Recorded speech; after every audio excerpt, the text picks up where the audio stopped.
The history and importance of the Quran. The trustworthy spirit has brought it down. 26:193 Al-Shu'ara. Q.A. Write an account of the ways in which the Quran was revealed to the Prophet between the years 610 and 632-10. Or Q.A. Describe the different ways that the Prophet, PBUH, received revelation from Allah. 10. B. Why do you think that the revelation was sent to someone who could not read or write? 4. ANSA. The Quran was revealed in parts to the Prophet from 610 to 632 AD, over a period of 22 years, 6 months and 14 days. The first revelation, first 5 verses of Surah 96, Al-Alaq, was sent in Ramadan 610 AD, in the cave Hira. After this the revelation stopped for about 6 months. The Prophet felt quite restless during this interval, Fatra al-Wahi, till Angel Jibrail brought the second revelation, 74:1-7, Al-Mudaththir, that commanded him to start his prophetic mission. After the 7th of August surahs had been revealed, there was again a gap during which the Makkans ridiculed him. On this, Allah consoled him by sending Surah 93, Al-Duha. After this, he received revelations in relatively quick succession. They included divine commands of preaching Islam to his relatives, 26:214, Al-Shura, and preaching publicly. He would often receive revelation without a warning, though some revelations also came in response to special queries or circumstances. Such background or context is called Asbab al-Nuzul. Surah 112, Al-Ikhlas, was revealed in response to the Makkan queries about the nature and origin of Allah. Surahs 53 and 94 were revealed to console the Prophet in difficult times. After his migration to Medina, he received revelations about the pillars of Islam and social conduct of the Muslim community. Surahs 2, 3, 4 and 5 contain most of these details. Allah sent revelations regarding family laws, crime and punishment, haram and halal foods and interaction with non-Muslims, including verses about jihad, qaital. Verses about Hunayn and the Tabuk expedition, Hajj and Jizya, 929, were revealed during the late Medinian period.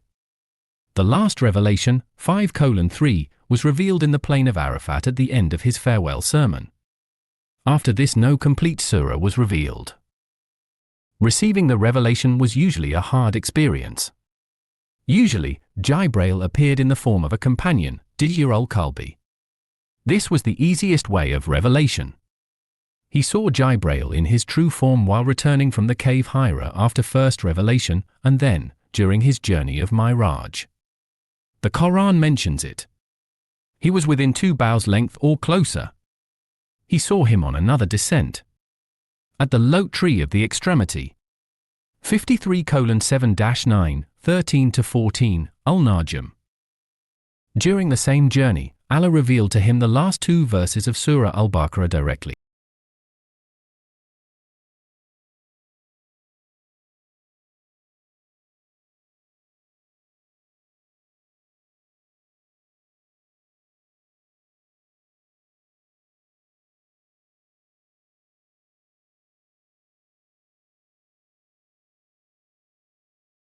During the same journey, Allah revealed to him the last 2 verses of Surah Al-Baqarah directly, as one of his gifts for the Prophet, the only incident when he spoke to Allah directly. The Prophet is reported to have received revelation in dreams, Ruya al-Siddiqah. Hazrat Aisha said, the Prophet did not see any vision but it came like the bright gleam of dawn. Sahihain. These dreams always came to be true afterwards. This was an indirect form of receiving revelation. An example of this is the Prophet's dream of entering the sacred mosque in 6 the year he signed the Treaty of Hudaybiyah. About this the Quran testified, indeed, Allah will fulfill his messenger's vision in all truth, Allah willing, you will surely enter the sacred mosque. 48:27, Al-Fatih. Moreover, the revelations were directly blown into his heart, and this is called Nath fi al-Raw. The Prophet once said, Ru'u al-Quds, Jibrail, blew the following into my heart, no soul will die before consuming his sustenance. Finally, the prophet would hear the sound of ringing of bells. This was the hardest way of coming of revelation, as stated by the prophet. It sometimes came with a sound like the sound of a bell. That is the hardest one to me. During such episodes, the prophet would feel an unusual increase in his body weight, sweat profusely, and his camel or mule would wilt. Once, the prophet was resting his head on Zayd's thigh. Zayd suddenly woke up feeling his thigh bone was about to crack because the prophet was receiving revelation at that time. B.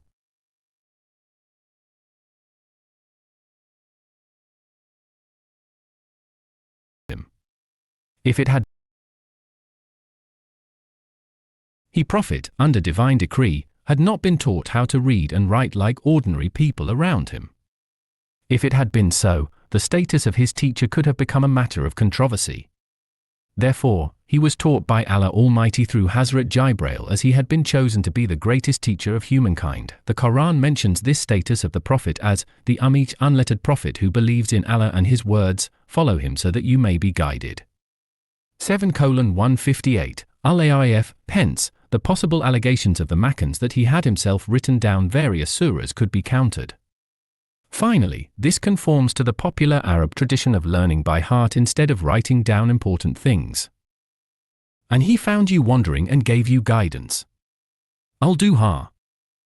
Q. A. Give an account of the Prophet's first experience of receiving revelation. 10.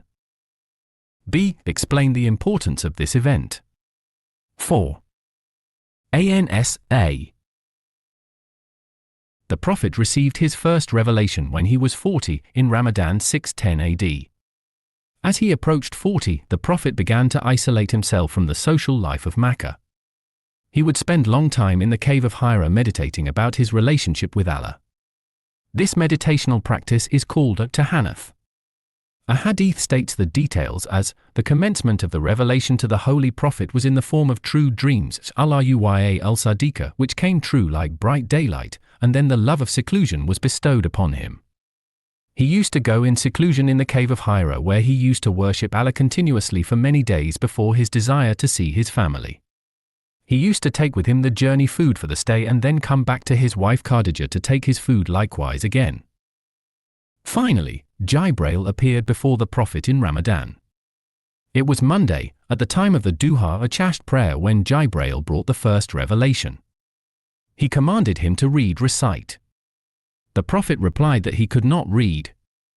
Jibreel pressed him so hard that he could not bear it. Jibreel repeated his command, and the Prophet replied the same. Jibreel again hugged him in a crushing way. On his third command, the Prophet replied, "What shall I read?" Jibreel squeezed him for the third time and recited, "Read in the name of your Lord who created man out of a clot of congealed blood. Read in your Lord is most bountiful. He who taught the use of the pen taught that which he knew not." Al-Alaq 96:1-5. Jibreel demonstrated his special might and power in order to tell the Prophet that the message had been sent by one supreme Allah. After recovering from the shocking experience, the Prophet felt the words of the revelation had been indelibly imprinted on his mind.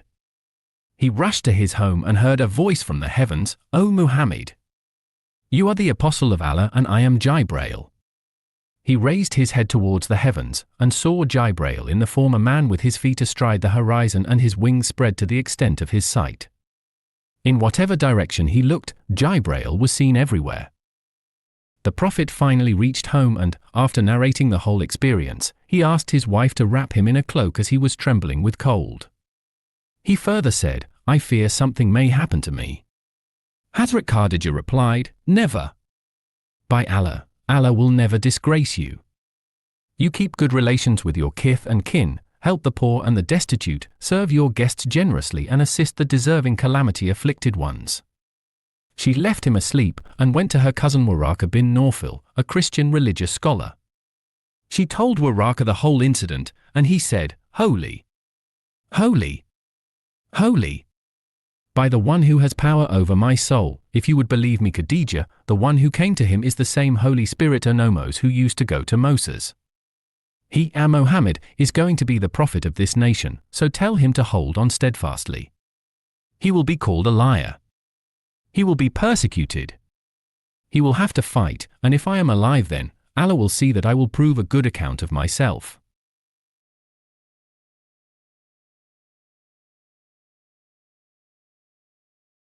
The Prophet all details. Later, she took him to see Waraka himself. Waraka warned Hazrat Muhammad of the hardships of his mission and predicted his exile from Makkah. When the Prophet expressed his fear of hearing unseen voices, Waraka said, "If you hear the hidden voice again, stay and listen to what it says." The Prophet received no revelation for the next 6 months and remained quite disturbed during this period. B. This experience marked the formal awarding of prophethood to Hazrat Muhammad, PBUH, as he had received the first Quranic revelation. All prophetic messengers were predestined to be Allah's chosen men, but they had to wait for the coming of Angel Jibreel. Therefore, the Prophet began to realize the purpose for which he had been sent to this world. For the Prophet, Allah had ordained an exalted mission. The Prophet got an answer to the queries he had in his mind about Allah's relationship with humans. It is stated in the Quran as, "And he, Allah, found you wandering and gave you guidance." 93:7 Al-Duha, the first revelation sums up Allah's relation with humans. After the first revelation began the Makkan phase of his prophetic mission. With the coming of more revelations he would be commanded to start transforming the lives of the misguided Arabs.